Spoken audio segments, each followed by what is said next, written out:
Tomamos para esse 23º domingo do tempo comum o Evangelho de São Mateus, o capítulo 18. Os versículos 15 ao 20, Jesus está aqui a exortar a igreja à correção fraterna.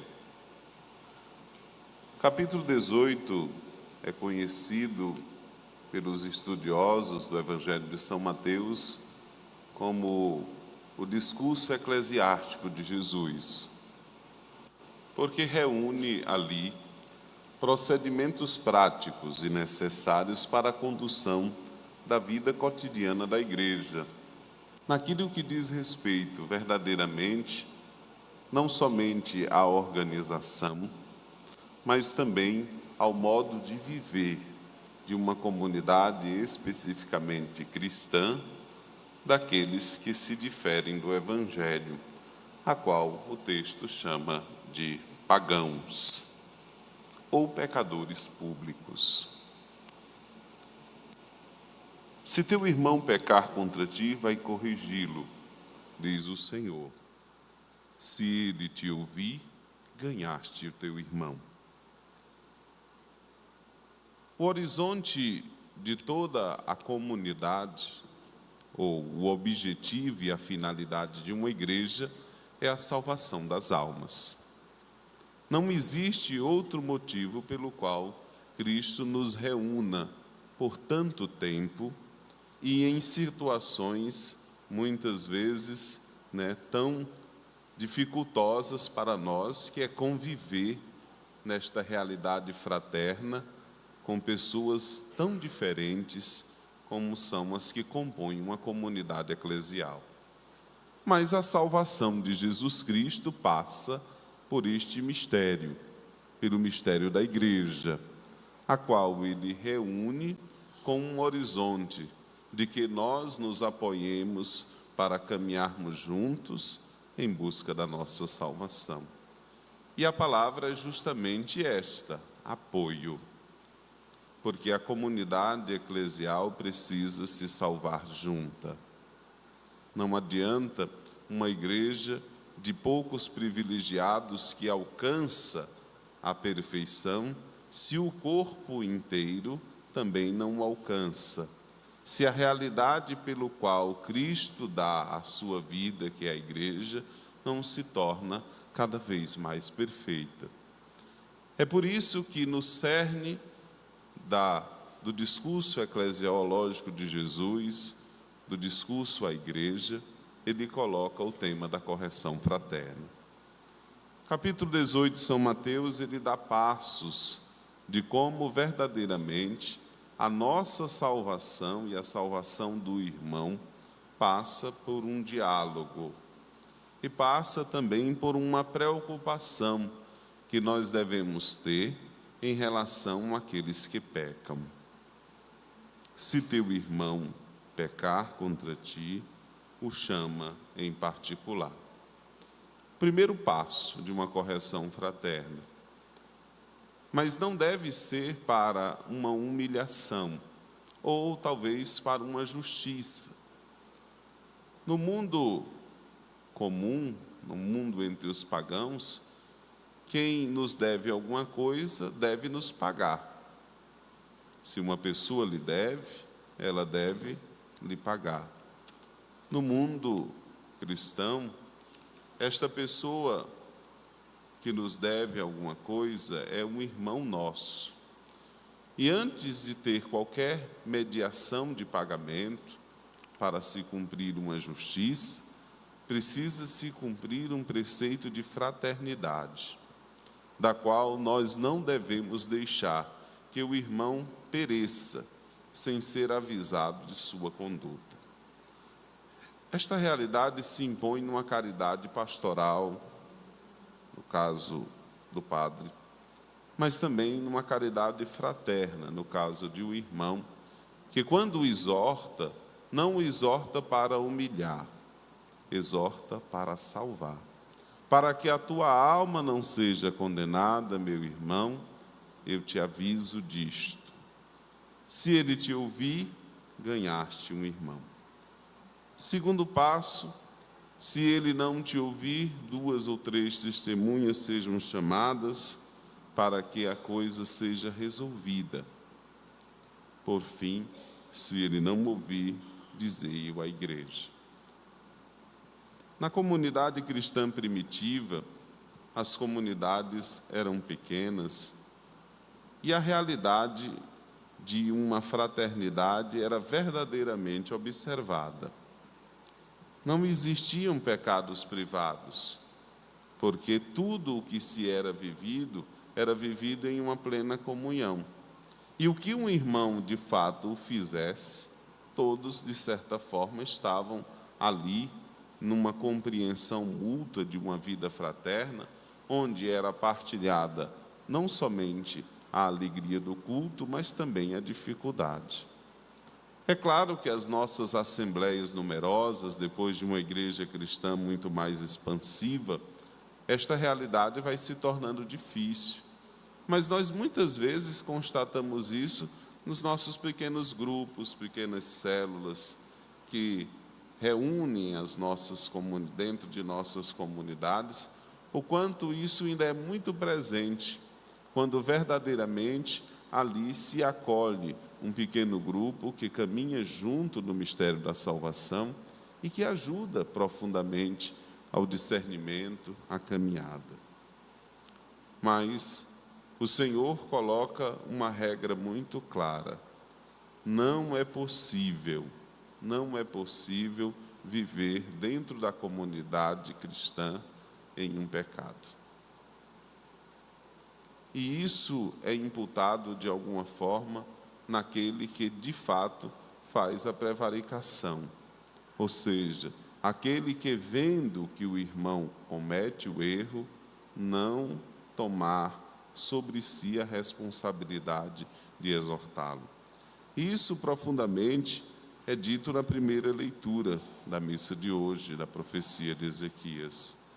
Se teu irmão morrer por própria culpa, eu te pedirei contas da vida dele. Esta realidade, meus irmãos, não quer impor sobre a comunidade um domínio, da fofoca, ou até mesmo um domínio de perfeitos sobre imperfeitos. Feito na caridade cristã e à luz que Jesus verdadeiramente indica, a caridade fraterna é uma arma poderosa contra o pecado. Primeiro, porque não se trata somente de expor o irmão. A exposição de um irmão é a terceira tentativa, mas trata-o de, advertindo, conduzi-lo novamente à graça, para que ele não venha perder a salvação. E isso só pode ser feito num processo de humildade, quando verdadeiramente, diante de nós, a regra da vida de fé está estabelecida para todos, e entre nós não deveria haver quem de fato não a tem sobre o olhar. São Paulo escreve à comunidade de Roma, na segunda leitura da missa de hoje, e ele faz ali necessário para aquela comunidade uma exortação no capítulo 13, sobretudo depois que ele coloca ali resoluções de conflitos muito presentes naquela igreja, ele coloca uma síntese dos mandamentos. Ele diz, segunda leitura da missa de hoje: não fiqueis devendo nada a ninguém, a não ser o amor mútuo, pois quem ama o próximo está cumprindo a lei. E de fato os mandamentos: não cometerás adultério, não matarás, não roubarás, não cobiçarás, e qualquer outro mandamento se resumem neste: amarás o teu próximo como a ti mesmo. O amor não faz nenhum mal contra o próximo. Portanto, o amor é o cumprimento perfeito da lei. Vamos repetir? O amor é o cumprimento perfeito da lei. A exortação fraterna de um irmão se feita no amor, salva. Mas se feita em um egoísmo de sobreposição de vida sobre quem o peca, condena quem o deseja fazer. É muito comum que em muitas de nossas comunidades, algumas pessoas interpretem e comportem mal esse tipo de ação, porque se sentem superioras, se esvaziam do amor e se lançam num desatino de salvar uma vida pela qual nem a sua está salva. Isto é perigoso.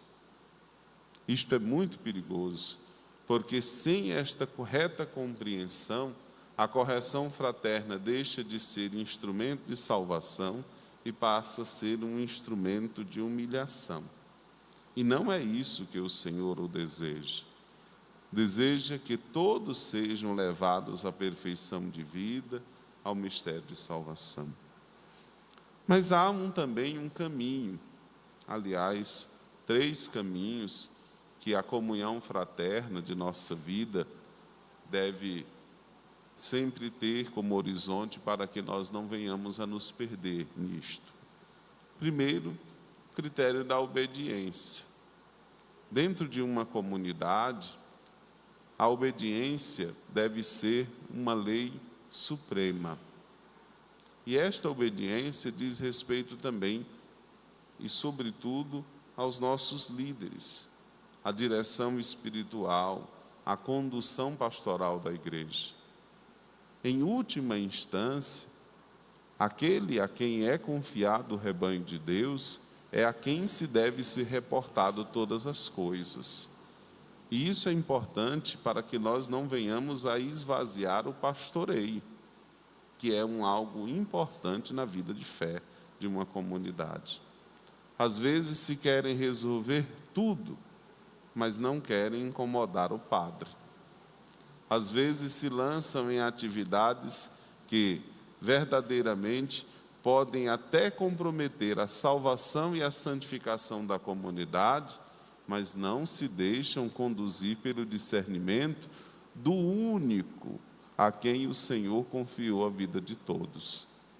O critério da obediência estabelece, sobretudo, uma reta compreensão do dever de salvação de almas que é dado aos sacerdotes. Antigamente, os padres eram chamados cura de almas, ou seja, havia sobre a responsabilidade do padre uma responsabilidade total e iminente por todas as almas a ele confiadas.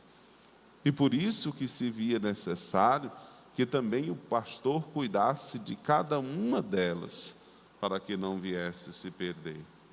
Portanto, a última palavra de uma comunidade de fé sobre qualquer assunto deveria ser da autoridade pastoral, e não de devaneios coletivos, e não de uma realidade assim que se impõe de se decidir em conjunto. Esta é uma constatação que ajuda a evitar muitos conflitos. Depois de muita discussão, quando se leva à igreja, aí sim, a autoridade pastoral decide e a obediência corrige. Segunda palavra importante é a humildade. Esta humildade de não fechar o coração. Muitos não aceitam a correção fraterna porque não têm em si um coração aberto. O Salmo de hoje, 94, recorda isso. Não fecheis o vosso coração, mas ouvi a voz de Deus. Só compreende a voz de Deus, que passa pelo mistério da igreja, quem tem um coração humilde. O arrogante nunca conseguirá compreender aquela ação pelo qual a igreja deseja a sua salvação. Por último, o passo é justamente a caridade. A caridade é o amor em ação, que desencandeia na comunidade eclesial não somente sentimentos, mas verdadeiros procedimentos eficazes e concretos de que esta mesma salvação de Deus alcance o coração de todos. E esta caridade impulsiona muitas outras virtudes, como a paciência com alguns que não conseguem compreender verdadeiramente ainda o sentido total de uma caminhada, de uma adesão de fé, de uma vida, como também a exortação à perseverança àqueles que com passos lentos caminham, e, sobretudo, a caridade ajuda também a compreender que, em último momento, Deus usará de tudo para salvar aquele que perece, que é a sua misericórdia, a maior expressão da caridade. Assim, meus irmãos e irmãs, nós vamos seguindo a nossa caminhada de fé, pedindo que Deus, por meio da Santa Igreja, realize essa obra de salvação no nosso coração e na nossa vida. Conduzidos pelo amor de Deus, na obediência, na humildade e no amor em ação, nós sejamos todos de Deus e nossa comunidade seja salva. Amém?